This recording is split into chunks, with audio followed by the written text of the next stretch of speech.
Bismillahirrahmanirrahim. Alhamdulillahirabbil alamin. Asyhadu an la ilaha illallah wahdahu la syarika lah wa asyhadu anna Muhammadan abduhu wa rasuluh. Allahumma salli wa sallim wa barik ala Muhammad wa ala ali Muhammad kama sallaita ala Ibrahim wa ala ali Ibrahim innaka Hamidum Majid. Wa barik ala Muhammad wa ala ali Muhammad kama barakta ala Ibrahim wa ala ali Ibrahim innaka Hamidum Majid. Subhanakallahumma la ilma lana illa ma 'allamtana fa'allimna ma yanfa'una wanfa'na bima 'allamtana wa zidna 'ilma. Allahumma rabbi shrah li sadri wa yassir li amri wahlul 'uqdatam min lisani yafqahu qawli. Amin ya rabbal alamin.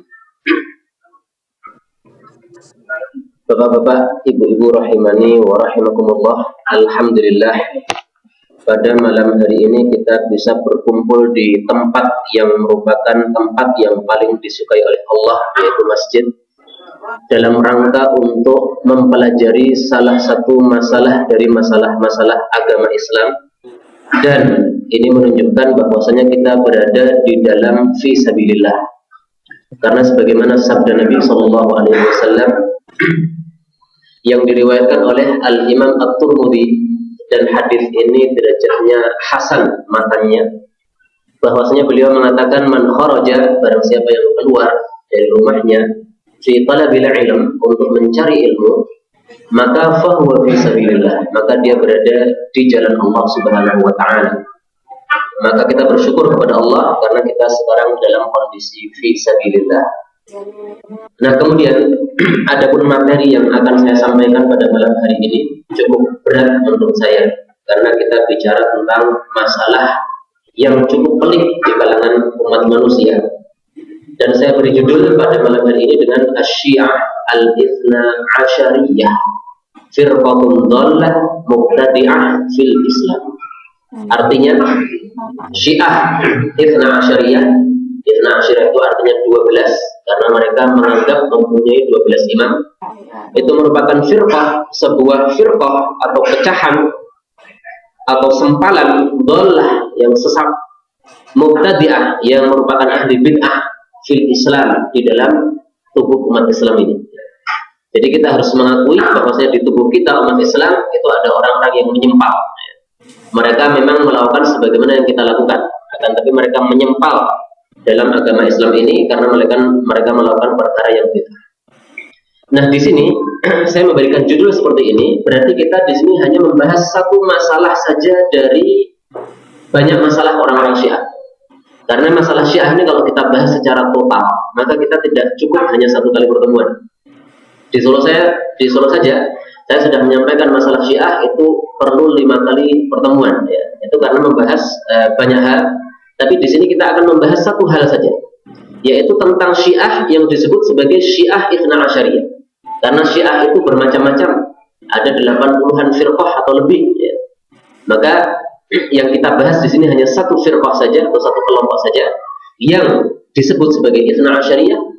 Boleh juga disebut dengan Ja'fariyah, boleh juga disebut dengan Imamiyah.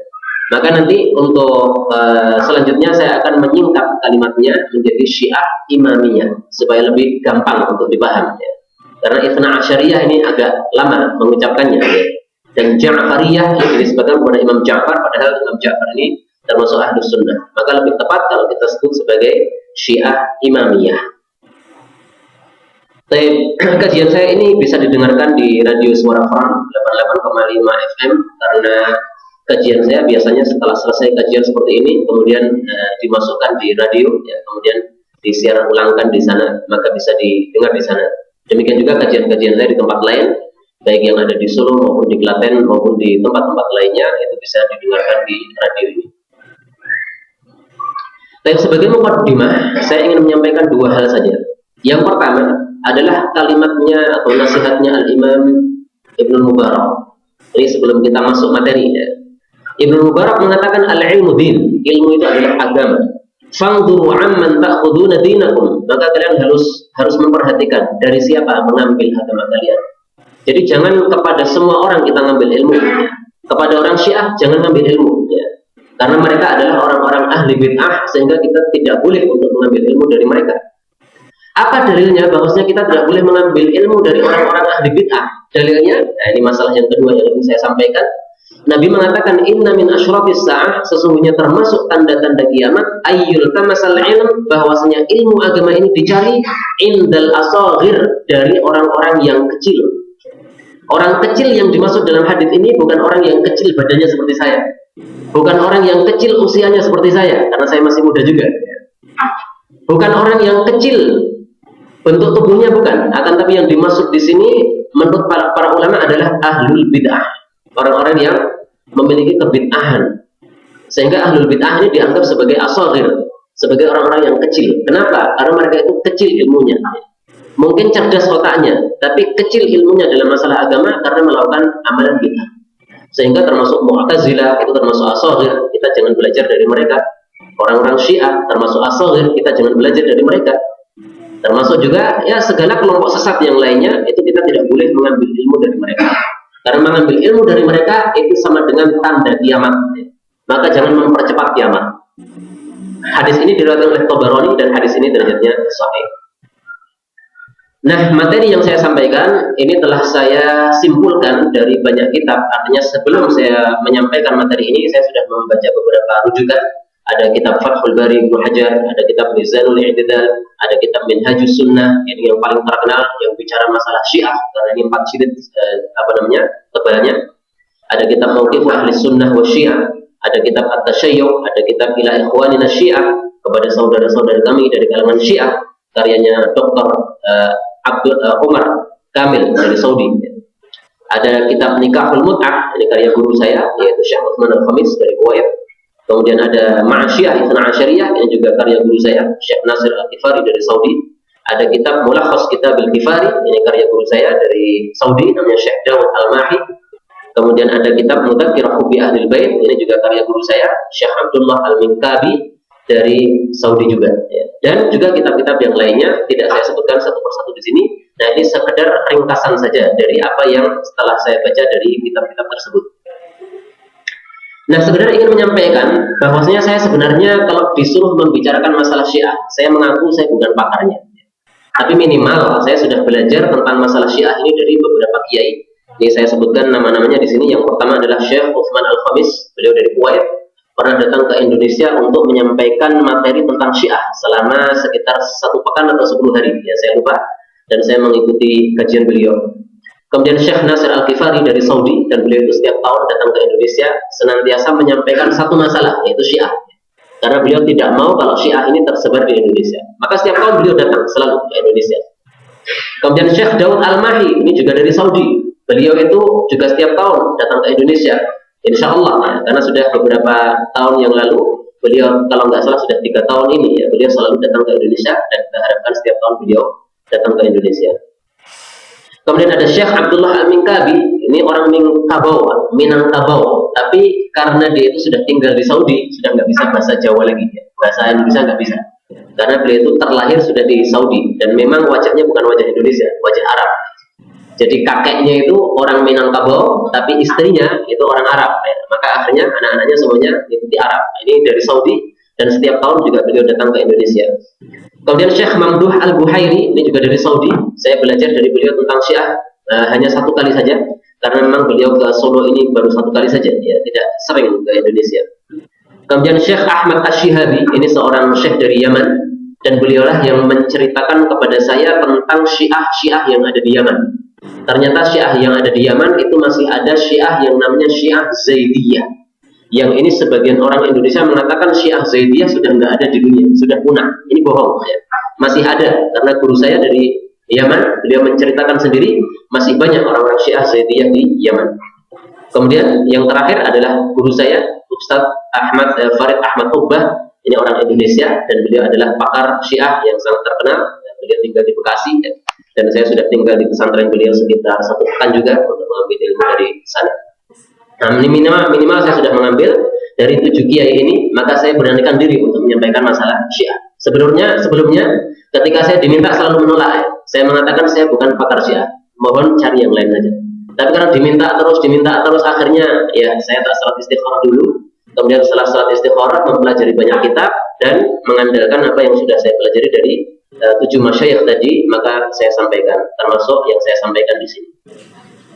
Ini adalah foto-foto mereka ya, dari barat, dari paling atas ini Syekh Uthman Al-Khamis, ini dari Kuwait, dan beliau adalah guru yang paling mempengaruhi saya dalam masalah Syiah ini, karena beliau sangat menguasai permasalahan ini, karena bertahun-tahun lamanya beliau itu memperdalam masalah Syiah, karena memang beliau itu mewakafkan waktunya untuk memperdalam masalah Syiah supaya bisa menolak kesesatan Syiah. Bahkan beliau itu sering mengadakan diskusi-diskusi secara langsung dengan orang-orang Syiah secara langsung ya. Disiarkan di televisi-televisi Arab Saudi atau di tempat-tempat yang lain. Nah, kemudian ini adalah Syekh Dawud Al-Mahi yang beliau dari Yaman tapi tinggal di Saudi. Ini Dr. Mamduh Al-Buhairi, ini bersama Ustaz Mu'in dan yang lain-lain. Kemudian di sini adalah Ustaz Farid Ahmad Kubah yang dari Jakarta tadi ya. Kalau ini adalah karya guru saya, Ushul Madhhab Syiah. Ini karyanya Syekh Nasir Al-Kifari. Saya cari foto beliau nggak ketemu, ya akhirnya saya tampilkan di sini foto kitabnya saja. Ya. Baik, kita mulai sekarang masuk materi. Ya. Bismillahirrahmanirrahim. Pertama yang kita bahas adalah Syiah. Apa itu Syiah? Karena kalau kita ingin membahas sesuatu, kita harus tahu dulu apa yang kita bahas. Kita membahas masalah sholat misalnya, didefinisikan dulu ya, sholat itu apa? Maka kita definisikan dulu, Syiah itu apa? Karena orang itu banyak yang bodoh di dunia ini, sehingga memberikan definisi Syiah semaunya. Ya. Di Solo ada orang yang mengatakan, siapa yang tidak mengkafirkan Bashar Assad berarti dia Syiah. Ini definisi orang bodoh. Ya. Ketahuan bodohnya dari ucapannya. Ya. Sehingga kalau ketemu orang-orang kayak gini, saya nggak mau bicara. Udah, saya diam aja, pergi aja. Karena ngomong dengan orang bodoh itu nggak akan nyambung. Pak. Imam Syafi'i mengatakan, saya itu kalau debat sama orang selalu menang, alhamdulillah. Kecuali satu, saya nggak bisa menang, yaitu debat sama orang bodoh. Karena diajak ngomong nggak paham, ya akhirnya udah. Maka Imam Syafi'i nggak mau debat sama orang bodoh. Ini contoh orang bodoh, mendefinisikan orang Syiah yang tidak mau mengkafirkan Bashar Assad berarti Syiah. Nah, ini orang bodoh. Kita lihat bagaimana definisinya para ulama yang saya ambil dari kitab Mu'jam Lughatil Fuqaha halaman 268. Beliau mengatakan, fil asli humul ladzina syaya'u Ali ibn Abi Thalib. Asalnya yang disebut Syiah itu adalah orang-orang yang mereka itu cenderung kepada Ali bin Abi Thalib atau menokohkan Ali bin Abi Thalib. Dengan kata lain, mereka itu lebih mendahulukan Ali bin Abi Thalib daripada Abu Bakar As-Siddiq.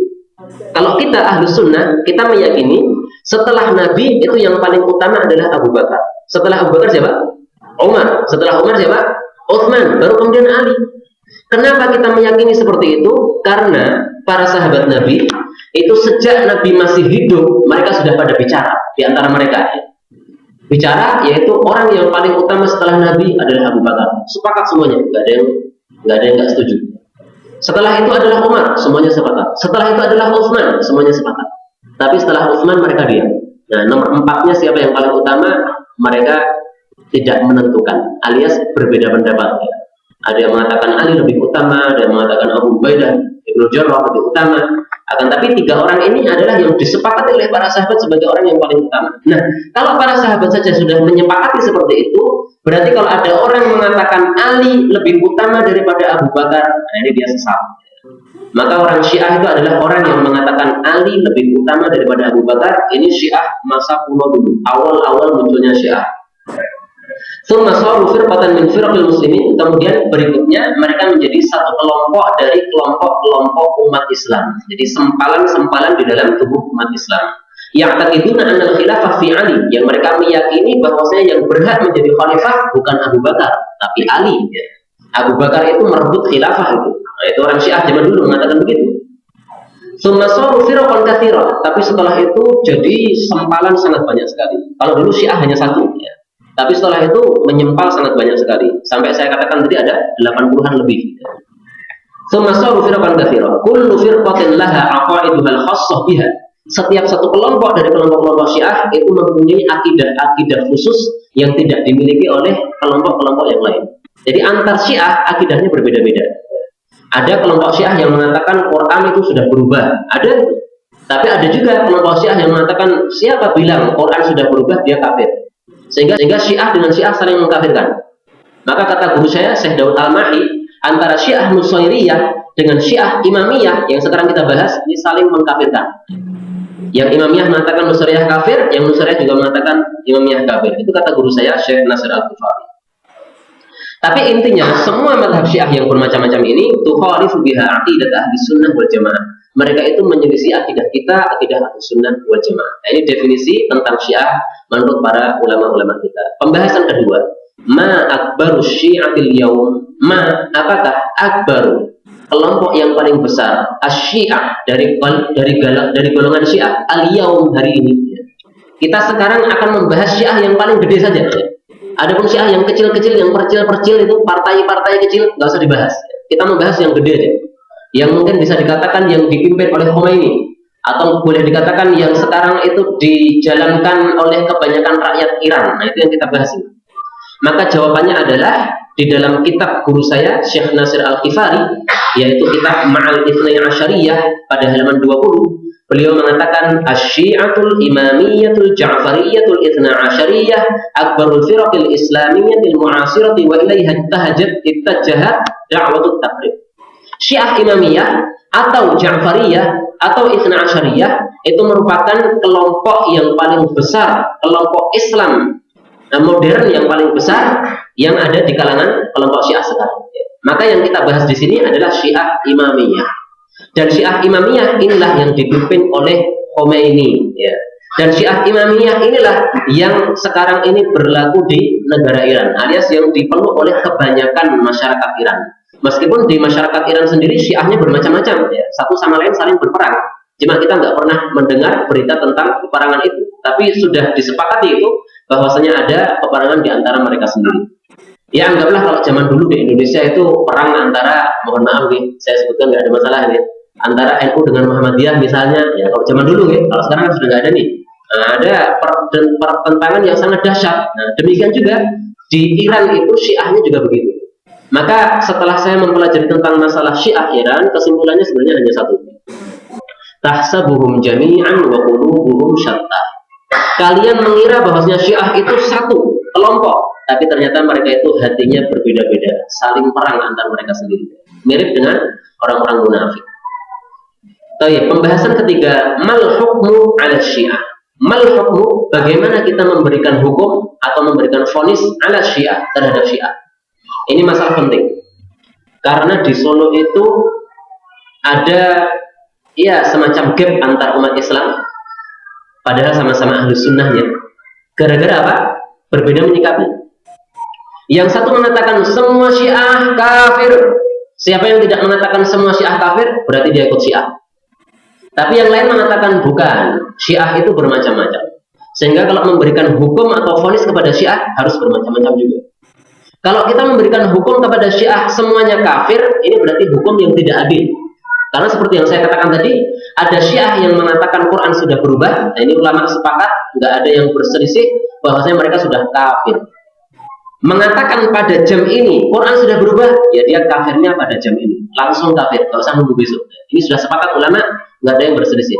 Tapi kalau ada orang Syiah yang meyakini Quran masih utuh dan bahwasanya kalau mengatakan Quran berubah itu kafir, nah kita tidak bisa mengkafirkan mereka. Ini adalah sikapnya para ulama-ulama kita. Maka kita perlu membahas masalah ini. Nah, gara-gara ada dua pendapat di Solo ini, nah sehingga ada semacam gap ya, antara dua kelompok ini. Yang satu yang mengatakan semua Syiah kafir, yang satu mengatakan milah-milah. Nah, mari kita lihat apakah para ulama-ulama kita itu mengatakan semua Syiah kafir, ataukah ulama-ulama kita mengatakan bahwasanya Syiah itu harus divonis dengan vonis yang berbeda-beda sesuai dengan kelompoknya. Kita akan menilai pendapatnya para ulama. Karena kita bukan ulama, Pak. Kalau kita bukan ulama, kita harus merujuknya kepada ulama. Karena Allah mengatakan dalam Al-Quran, ya ayyuhalladzina amanu athi'ullaha wa athi'ur rasula wa ulil amri minkum. Taatlah kepada Allah, taatlah kepada Rasul, taatlah kepada ulil amri. Nah, ulil amri ini salah satu tafsirnya adalah ulama. Jadi kalau ada masalah yang pelik yang diperdapatkan orang, maka hendaklah kita kembalinya kepada ulama-ulama kita. Anggaplah ulama itu berselisih juga. Nah, maka kita lihat mana yang lebih banyak atau mana yang lebih mendekati kepada kebenaran. Anggaplah ada 100 ulama, yang 99 mengatakan ini hukumnya haram, tapi yang satu mengatakan ini hukumnya halal. Kita pilih yang satu atau 99? Jelas yang 99. Contohnya misalnya hukum jabat tangan laki-laki dengan perempuan, hampir semua ulama mengatakan haram. Masyayikh pada saat ini hampir semuanya mengatakan haram. Tapi ada seorang ulama dari Qatar mengatakan, oh jabat tangan dengan laki dengan perempuan itu nggak haram. Tapi memang ada syaratnya supaya nggak haram ya. Kalau dengan syahwat jelas haram ya. Kalau khawatir syahwat juga haram ya. Syahwat haram, khawatir syahwat juga haram. Tapi kalau nggak ada syahwatnya sama sekali, nah itu tidak haram. Itu menurut sebagian. Tapi saya lebih cenderung kepada mengharamkan semuanya, baik ada syahwat maupun tidak. Tidak ada, itu semuanya hukumnya sama. Nah kembali ke sini. Maka mari kita lihat. Ini adalah perkataan Syekh Utsaimin di dalam kitab Majmu' Fatawa pada juz 3 halaman 55. Ketika beliau ditanya, wahai Syekh, bagaimana kita memberi vonis kepada orang-orang Syiah? Kalau dipanjangkan kalimat itu, apakah kita mengatakan semua Syiah kafir atau gimana? Maka beliau mengatakan asy-syi'atu firqun syatta. Syiah itu adalah beberapa firqah yang sangat banyak yang berbeda-beda. Ithnatani wa ishruna firqah. Disebutkanlah Imam Safari ini itu ada 22 firqah. Tapi ini yang disebutkan oleh beliau ya. Tapi sebenarnya lebih banyak daripada itu. 22 ini yang beliau sebutkan saja. Wa ala hada, berdasarkan ini yakhtalifu al-hukmu fihim, maka memberikan vonis kepada mereka itu juga harus berbeda-beda. Ini yang ngomong bukan saya tapi Syekh Utsaimin. Dan Syekh Utsaimin itu dianggap sebagai ulama Saudi nomor 1 di masa beliau. Ketika gurunya yaitu Syekh Ibnu Baz sudah wafat. Nah, kita yang bukan ulama, marilah kita merujuk kepada ulama-ulama kita. Ulama kita mengatakan bahwasanya memberikan vonis kepada Syiah itu adalah berbeda-beda sesuai dengan kelompoknya masing-masing. Nah, kita katakan sama dengan apa yang mereka katakan. Jangan gara-gara kita semangat benci kepada orang-orang ahli bid'ah, dan itu semangat yang baik, tapi jangan sampai menyebabkan kita tidak adil. Menyebabkan kita lepas dari kontrol. Kontrolnya apa? Ya orang bodoh itu jangan ngomong. Kita kan orang bodoh Pak, kalau di hadapan para ulama. Sehingga kita diam saja. Ulama ngomong apa? Nah, itu yang kita ikuti. Baik, masalah berikutnya. Apakah Asy-Syi'atul Imamiyah, Syiah Imamiyah yang dipimpin Khomeini, yang di Iran itu kufar? Apakah mereka orang-orang kafir? Nah, ini kita bahas. Dijawab oleh guru saya Syekh Nasir Al-Kifari pada halaman 10. Beliau mengatakan Asy-Syi'atul Itsna Asyariyatul laisu sawa'a. Syiah Imamiyah itu tidak sama. Maksudnya apa? Bermacam-macam juga. Jadi meskipun namanya Syiah Imamiyah, tapi ternyata Imamiyah itu berpecah-pecah juga, Pak. Anggaplah kalau misalnya di Indonesia itu ada istilah ahlu sunnah gitu. Nah, ahlu sunnah di Indonesia itu juga berbeda-beda. Ahlu sunnah yang mana dulu? Karena ada kelompok-kelompok yang berbeda-beda. Atau sekarang yang ngetren misalnya ada istilah salafi. Salafi yang mana dulu? Istilah salafi saja sudah terpecah-pecah beberapa macam. Jadi satu guru punya murid itu bisa bermacam-macam nanti. Apa namanya? Sendiri-sendiri pendiriannya. Maka beliau mengatakan Syiah Imamiyah itu tidak sama. Maksudnya tidak sama apa? Faminhumul ghulatul ladzina nara fi ma katabu al-kufra wa zandaq. Ada kelompok pertama nama kelompok Imamiyah yang ghulat. Ghulat itu yang melampaui batas. Yang kalau kita melihat tulisan-tulisan mereka jelas mereka orang kafir, mereka orang zindik. Zindik bisa dikatakan munafik. Kelompok yang kedua minhum man yamshudul i'tidal. Di antara mereka Syiah Imamiyah ada yang i'tidal. I'tidal itu yang pertengahan, mu'tadil, yang tengah-tengah atau yang sedang-sedang. Nah, untuk yang sedang-sedang kita nggak bisa mengkafirkan. Wa yatasadda li ba'di haula'il ghulat. Bahkan yang tengah-tengah ini mereka itu memusuhi dan mendebat, dan mereka itu yatasadda, menghalangi sebagian kelompok-kelompok yang pertama yang melampaui batas tadi. Seperti yang saya ceritakan tadi. Kelompok yang ghulat mengatakan Quran sudah berubah. Kelompok yang mu'tadil mengatakan siapa mengatakan Quran berubah maka dia kafir. Padahal ini dua-duanya sama-sama imamiyahnya, sama-sama orang Irannya. Ya. Wa minhum man yajma'u bainal ghulu wal i'tidal. Kelompok yang ketiga itu yang mengumpulkan antara ghulu dan juga mengumpulkan dengan i'tidal. Jadi tengah-tengah antara keduanya. Dari kelompok yang ghulat dia ngambil, tapi dari kelompok yang mu'tadil juga dia ngambil. Nah, ini adalah kondisi Syiah Imamiyah pada masa sekarang ini, yang kita sekarang ini hidup ini, yaitu tahun 2014 ini. Karena buku ini dikarang oleh beliau Syekh Nasir Al-Kifari, dan beliau masih mencetak buku ini atau masih menyebarkan buku ini sampai sekarang ini. Beliau tidak meralat tulisan ini. Jadi tulisan ini masih berlaku untuk sampai saat ini juga. Syiah Imamiyah yang ada di Iran maupun di tempat yang lain itu bisa dikatakan terbagi tiga. Masalah berikutnya, ma anwa'u syiah al-imamiyah. Ma anwa' apa saja macam-macam asyiatul imamiyah? Karena tadi dikatakan syiah imamiyah itu bermacam-macam. Macamnya apa saja? Maka dijawab oleh guru saya Syekh Nasir Al-Ghifari pada halaman 451. Beliau mengatakan bahwasannya bisa dikatakan syiah imamiyah itu terbagi dua kelompok besar. Sebenarnya kalau kita bagi sangat banyak sekali secara rinci tidak cukup dua ya. Tapi secara umum mereka itu yang paling gede kelompoknya itu ada dua. Yang pertama istilahnya silahkan ditulis ya. Namanya syiah imamiyah yang usuliyin. Yang kedua adalah syiah imamiyah yang ikhbariyin. Bedanya apa? Beliau mengatakan wahum ashabu ilmi usulil fikhi indal Ja'fariyah. Kalau yang usuliyin itu mereka orang-orang yang mau mempelajari kitab mempelajari ilmu usul fikih. Nah, adapun ikhbariyah itu emoh dengan ilmu usul fikih. Kenapa? Karena ilmu usul fikih ini munculnya dari siapa, Pak? Yang mencetak atau yang menciptakan ilmu usul fikih siapa? Imam Syafi'i, ya. Nah, Imam Syafi'i ini kan bukan Syiah. Karena Imam Syafi'i bukan Syiah, sehingga Syiah ikhbariyah itu emoh sama ilmu usul fikih. Dianggap ilmu kotor, ilmu jelek ya. Ini ilmunya Ahlus Sunnah itu jangan diambil. Tapi kalau Syiah usuliyin, mereka mempelajari ilmu usul fikih ini. Wal ikhbariyun la ya'tamidun illa ala mutunil akhbar allati tuwa an a'immatihim. Adapun Syiah ikhbariyin, mereka itu hanya menjadikan dalil mereka itu atau pedoman mereka itu adalah kabar-kabar atau hadis-hadis yang diriwayatkan dari imam-imam mereka. Jadi saya ringkaskan, kalau Syiah usuliyin itu mereka mau mempelajari ilmu usul fikih dan mereka itu tidak menerima semua riwayat yang ada dari imam-imam orang-orang Syiah. Tapi riwayat-riwayat yang ada itu diteliti dulu. Ada yang sahih, ada yang dhaif, ada yang hasan, ada yang wasak. Kalau dia itu sahih, diterima. Tapi kalau itu dhaif, maka dilempar, dibuang. Contoh yang dhaif apa? Riwayat yang mengatakan bahwasanya Quran sudah berubah. Nah, ini riwayat yang dibuang oleh Syiah usuliyin. Mereka nggak mau terima. Itu riwayat itu nggak benar itu. Ya memang ada dalam kitab kami, ada itu dalam kitab Al-Kafi ada. Tapi itu riwayat yang tidak dipakai.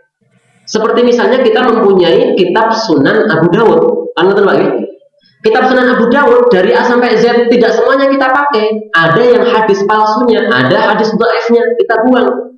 Meskipun kitab Sunan Abu Dawud ini adalah kitabnya kita, kitabnya Ahlus Sunnah wal Jamaah. Tapi kita buang sebagian hadisnya, kenapa? Karena dhaifnya. Demikian juga Syiah usuliyin kayak begitu. Tapi kalau ikhbariyin, maka mereka pokoknya ini riwayat dari imam-imam kita terima. Ditelan begitu saja. Nah, kalau memang modelnya sudah seperti itu, maka jangan heran ketika kita membuka di internet itu ternyata antara Syiah Imamiyah dengan Syiah Usuli dengan Syiah Ikhbari ini saling perang, bahkan saling bunuh-membunuh antar satu dengan yang lainnya. Bahkan saya mengumpulkan bunutan video-videonya orang-orang Syiah, itu ternyata Khamenei yang sekarang menjabat sebagai ketuanya orang-orang Syiah setelah Imam Khomeini itu dilaknati oleh Syiah-Syiah yang ikhbariyin. Nah, ini menunjukkan bahwasanya Khamenei ini termasuk Syiah yang usuliyin, sehingga dilaknati ya. Ada doanya itu. Allahumma la'an Khamenei, jelas seperti itu. Kemudian murid-muridnya ngamini, amin amin, astagfirullah. Ini majlis melaknat orang. Ini orang-orang Syiah. Alhamdulillah di kita Ahlus Sunnah tampaknya insya Allah nggak ada. Paling menjelek-jelekan saja, tapi kalau melaknati insya Allah nggak ada. Karena memang Nabi sudah bersabda, laisal mu'min bil la'an. Orang beriman itu bukan orang yang tukang melaknat. Kalau orang itu gampang mengatakan laknat, nah ini bukan sifatnya orang-orang beriman. Baik, maka pertanyaan berikutnya, idzan mal farqu bainal usuliyah wal ikhbariyah? Kalau begitu, perbedaan yang paling mencolok antara usuliyah dengan ikhbariyah itu apa? Kata Syekh Daud Al-Mahi, guru saya dari Saudi, beliau mengatakan al-ikhbariyun qalu bi tahrifil Quran. Orang-orang Syiah ikhbari itu mereka mengatakan Quran sudah berubah. Sebenarnya itu tidak 30 juz. Kalau dikatakan 30 juz itu sudah kurang, ya, mestinya lebih. Wal usuliyun yungkiruna tahrifal Quran. Adapun Syiah usuli, maka mereka itu mengingkari bahwasanya Quran sudah berubah. Bahkan mereka mengkafirkan orang yang mengatakan seperti itu. Karena itu di Iran ada dua kitab. Kitab yang pertama berjudul Faslul Khitab fi Itsbati Tahrifi Kalami Rabbil Arbab. Isinya adalah bahwasanya dalil-dalil bahwasanya betul-betul Al-Quran sudah berubah.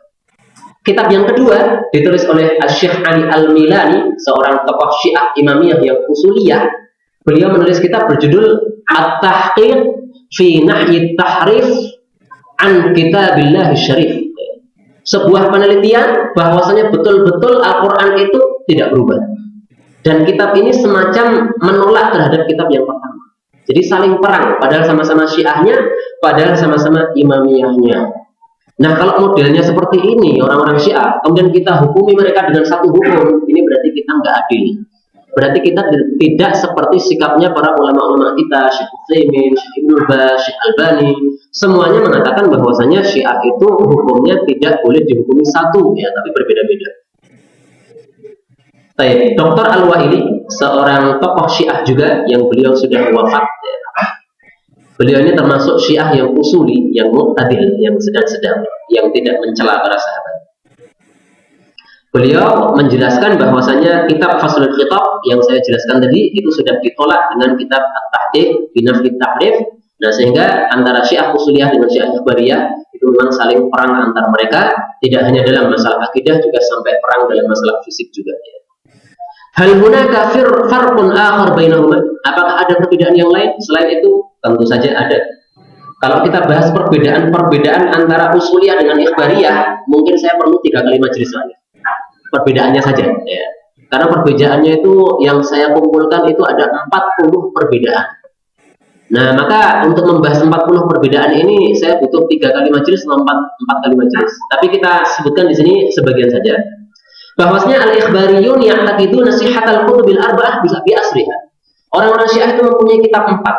Yang kitab 4 ini sama dengan kalau kita Ahlus Sunnah mempunyai kitab 6, yaitu Kutubus Sittah, Bukhari, Muslim, Abu Dawud, Tirmidzi, Nasa'i, Ibnu Majah. Lah mereka mempunyai 4 kitab yang merupakan 4 kitab pedoman mereka.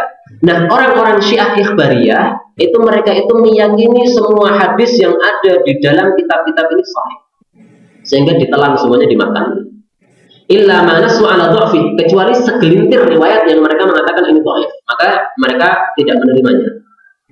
Akan tapi kalau Syiah yang usuliyun la yaquluna bidzalik, mereka tidak mau mengatakan itu. Enggak. Bahkan kitab Al-Kafi yang sering disebut-sebut oleh orang itu bahasanya kitab kafirnya orang-orang Syiah, itu oleh Syiah usuliyun itu mereka mengatakan 2/3-nya itu dhaif. Sehingga Syiah Ikhbariyah ini menuduh kepada Syiah Usuliyah, hei Syiah Usuliyah, kalian tuh kafir. Kenapa kafir? Karena kalian itu sudah meninggalkan 2/3 dari ajaran kami, ajaran orang-orang Syiah. Jadi Syiah yang benar itu kami, Syiah yang Ikhbariyah. Kalian tuh Syiah palsu, ya.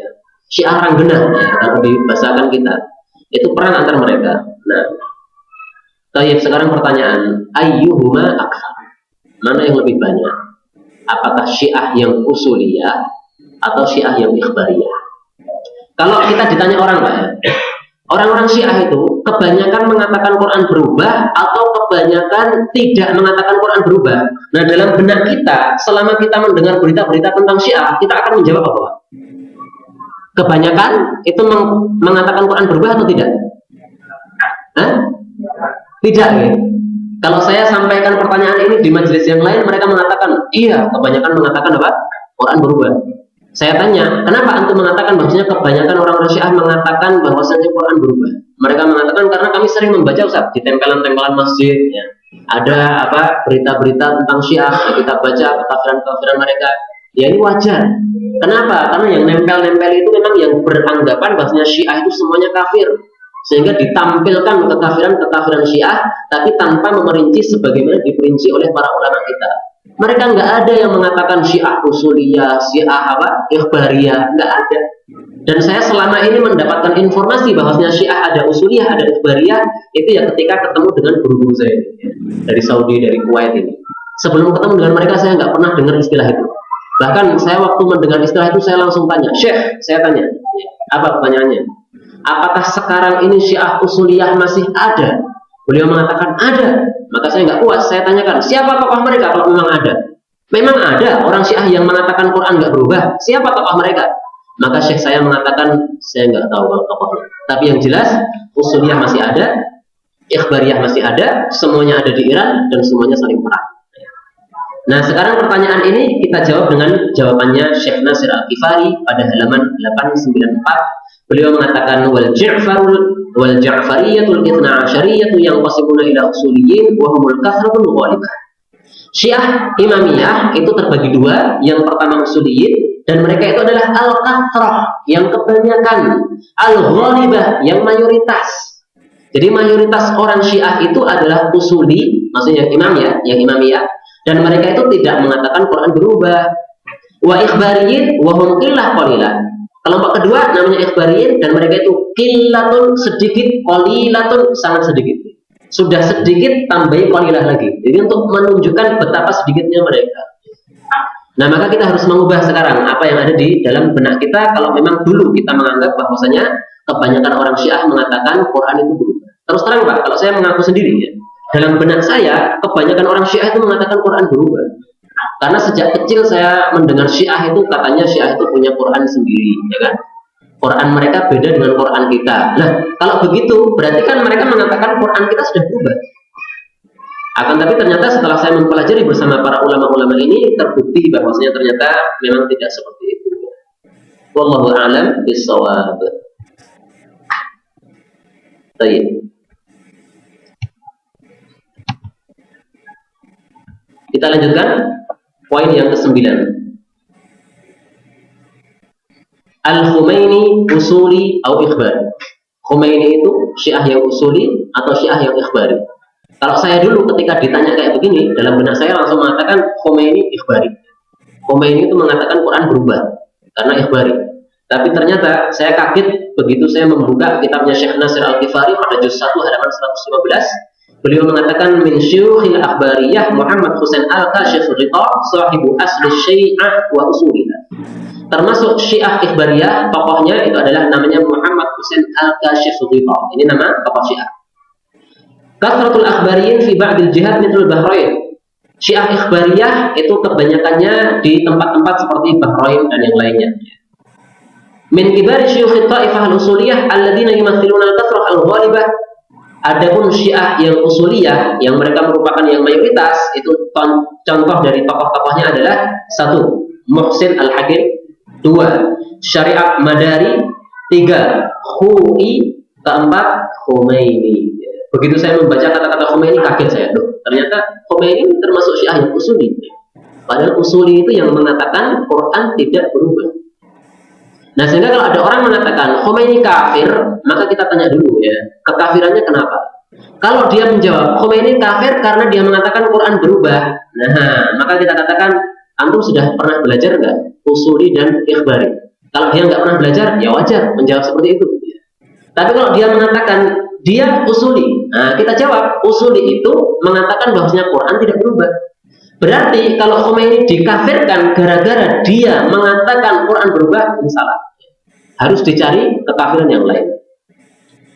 Bukan berarti saya tidak mengatakan Khomeini kafir, ya. Saya nggak tahu Khomeini kafir atau enggak, saya nggak tahu karena saya tidak pernah membaca buku-bukunya Khomeini dan saya tidak mempunyai bukunya Khomeini kecuali satu saja. Dan itu buku yang sangat tipis, namanya Hukumah Islamiyah. Itu diberi oleh teman saya ketika saya berkunjung di rumah dia, dan karena dia waktu mengikuti daurah dikasih Syekh buku itu. Ya. Nah, kemudian saya membaca beberapa halaman malas ya, karena bahasanya sulit untuk dipaham. Saya lebih suka membaca kitab-kitab hadis saja, enak dan mudah dipaham. Dan maka Khomeini ini belum tentu tidak kafir, tapi belum tentu juga kafir. Artinya kita harus meneliti dulu. Kalau dia mengatakan misalnya Aisyah berzina dengan Sofwan bin Mu'attal, nah berarti Khomeini kafir kalau mengatakan gitu. Karena siapapun orang mengatakan Aisyah berzina, jelas kafirnya. Kenapa? Karena Allah sudah menurunkan surat An-Nur, di mana dalam surat An-Nur itu semacam Allah menegaskan bahwasanya Aisyah tidak berzina. Al-khabithatu lil-khabithin wal-khabithuna lil-khabithun lil-khabithat wat-thayyibatu lit-thayyibin. Orang-orang yang baik, perempuan-perempuan yang baik itu menjadi suaminya orang-orang yang baik. Artinya Aisyah ini orang baik. Kenapa? Karena dia itu suaminya adalah Rasulullah SAW. Kalau orang baik nggak mungkin berzina. Nah, dari ayat ini para ulama menegaskan berarti Aisyah itu tidak berzina. Sehingga siapapun orang mengatakan Aisyah berzina, nah dia sudah kafir. Tapi kalau Khomeini mengatakan Aisyah ini kurang ajar, kenapa kurang ajar? Karena dia itu memerangi Imam Ali bin Abi Thalib. Nah, kita tidak mengatakan dia kafir, tapi dia fasik. Kenapa fasik? Aisyah adalah ibu kita. Allah mengatakan dalam Al-Quran, wa azwajuhu ummahatuhum. Istri-istri Nabi adalah ibu-ibu kaum muslimin. Masa mengatakan kepada ibunya kurang ajar? Ini berarti anak yang tidak patuh kepada orang tuanya. Ini anak yang durhaka. Sehingga kalau ada orang Syiah mengatakan Aisyah berzina, kita katakan dia kafir. Dan kalau ada orang Syiah mengatakan Aisyah kurang ajar, kita katakan dia fasik. Fasik dengan kafir berbeda. Fasik itu di bawahnya kafir. Kalau kafir itu kalau sudah masuk neraka, Pak, nggak bakal keluar lagi. Selama-lamanya nggak bakal. Tapi kalau yang namanya fasik, maka dia masuk ke dalam neraka itu masih bisa keluar. Sehingga orang-orang Syiah ini, karena mereka itu adalah ahli bid'ah, maka mereka sudah pasti mereka akan masuk ke dalam neraka. Karena apa? Bid'ahnya itu.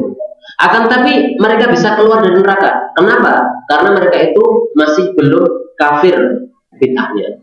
Tapi seperti yang saya katakan tadi ya, Syiah ada dua, ada yang kafir, ada yang fasik. Kalau yang sudah tingkat kafir, yang gulat tadi, maka dia berarti kekal di neraka, nggak bakal keluar. Kalau sampai matinya belum tobat.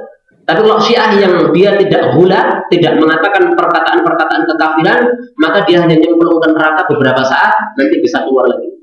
Sama dengan hukumnya dengan para ahli bid'ah yang lain, Mu'tazilah, Khawarij, Qadariyah, kemudian ya banyak sekali ya, Jahmiyah dan juga kelompok-kelompok sesat yang lainnya, baik yang disebutkan oleh Nabi dalam hadis-hadisnya maupun yang tidak disebutkan.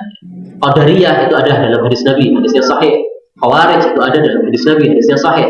Tapi kalau nama Mu'tazilah, Jahmiyah ini memang dalam hadis nggak ada, ya, karena itu muncul baru bid'ah-bid'ah.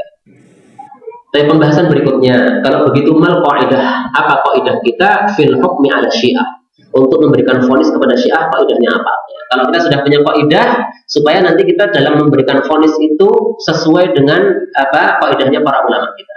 Jangan membuat qaidah sendiri karena kita bukan ulama. Nah, saya ingin menyampaikan dua kaidah.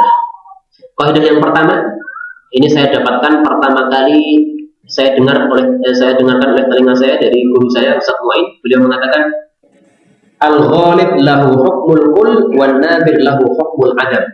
Ini beliau sampaikan ketika membahas sebuah permasalahan fikih, ya, bukan membahas Syiah.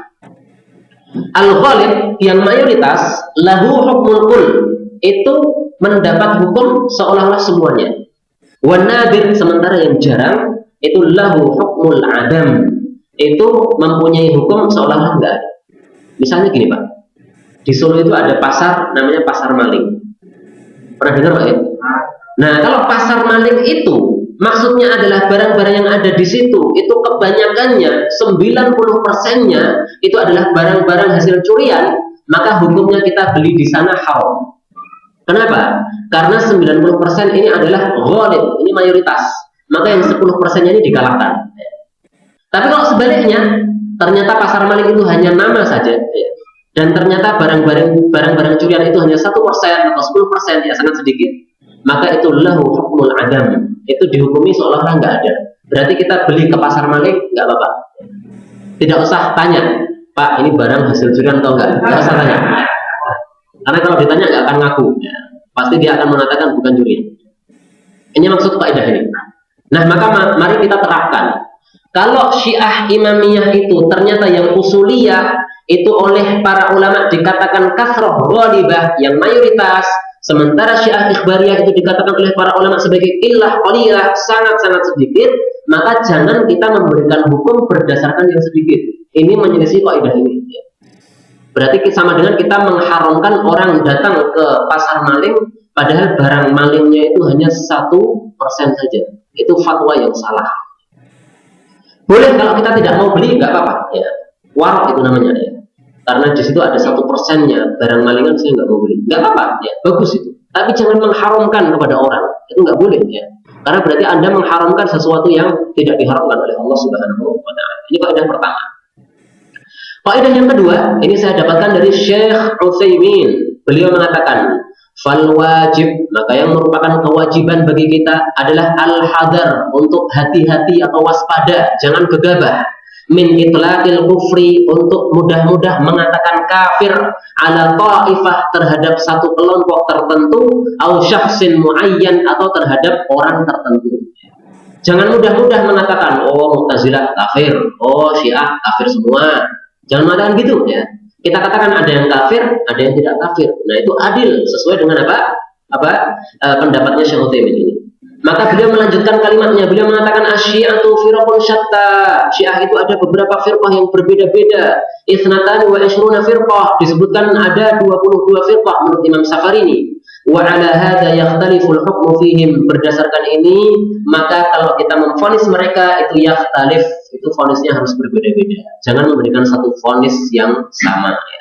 Itu berarti kita tidak adil, dan ini sudah disampaikan oleh Syekh Utsaimin pada juz yang ketiga halaman 55 dari kitab Majmu' Fatawa. Pembahasan nomor 10. Ini adzan isya-nya jam berapa, Pak? Oh, isya dulu aja. Oke. Jadi kita cukupkan sampai di sini. Insyaallah nanti kita bahas nomor 10 dan seterusnya.